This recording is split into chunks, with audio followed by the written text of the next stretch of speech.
Do you know something? Just a little tidbit here. You will never find the word awe or wonder used anywhere in the Bible except in regard to God and his characteristics. Well, we've come to day 7. Yep, the 7th chapter in the book, and you are still reading about the awesomeness of God. I love using that word awesome when it comes to God. Do you know something? Just a little tidbit here. You will never find the word awe or wonder used anywhere in the Bible except in regard to God and his characteristics, because awesome means full of awe. Now, let's talk about the glory of God. What is the glory of God? You know, I was playing golf with a pastor one day, and this pastor had a terrible thing happen. A building actually collapsed on him. It broke his skull open, it broke his neck, and it broke his back. The EMTs came, covered him up, and pronounced him dead. Well, as you know, I wouldn't be playing golf with him if he stayed dead. He actually came back to life, and he said that the pastor, because he was actually in another church, when he saw him come back to life, went white as a ghost, and he said, I never saw him again. But anyway, I said to him, we were about the 14th hole, and I said, hey, Pat, can you tell me what it was like when you saw Jesus, when you died, when that building fell on you? Well, that pastor, who was a really tough man, started crying on hole 14, and he cried all the way through hole 17, and it wrecked his round of golf. But it greatly blessed me. He said, John, I left my body. I didn't feel any pain when that building fell on me. And he said, all of a sudden, I saw a light, and I was being rapidly brought before that light. And he said, as the light got closer, I started noticing features. He said, the first thing I saw were the eyes. And he starts bawling. This grown man starts bawling like a baby. He said, those eyes, I knew that those eyes saw every cell of my being. And he said, I felt those eyes loved every cell of my being. He said, I can't describe the love. I've never experienced love like this. And he said, the closer I got, the more his presence was cleansing me.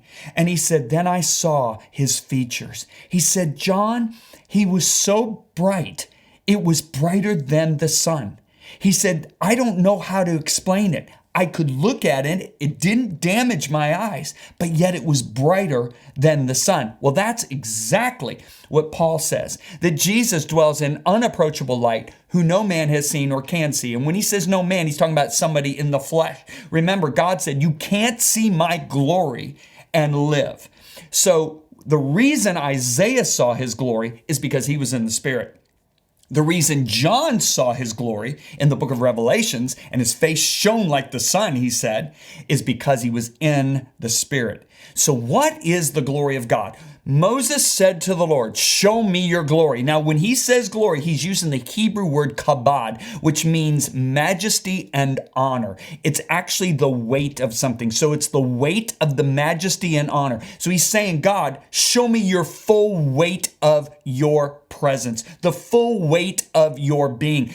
God's response to him was, I'll cause all my goodness to pass before you, and I will proclaim the name of the Lord. Now, it's interesting. Moses asked for glory. God uses the word goodness. The Hebrew word is tuwab, and that word tuwab means good in the widest sense. So in essence, God says, all that makes me me, I'm going to pass before you, but I've got to hide you. Because if you look at me, you're dead. And so God said, the reason I'm going to proclaim the name of the Lord is if a king walks into the throne room and he's got all his robes on and all of his glory, there's a herald that proclaims his name.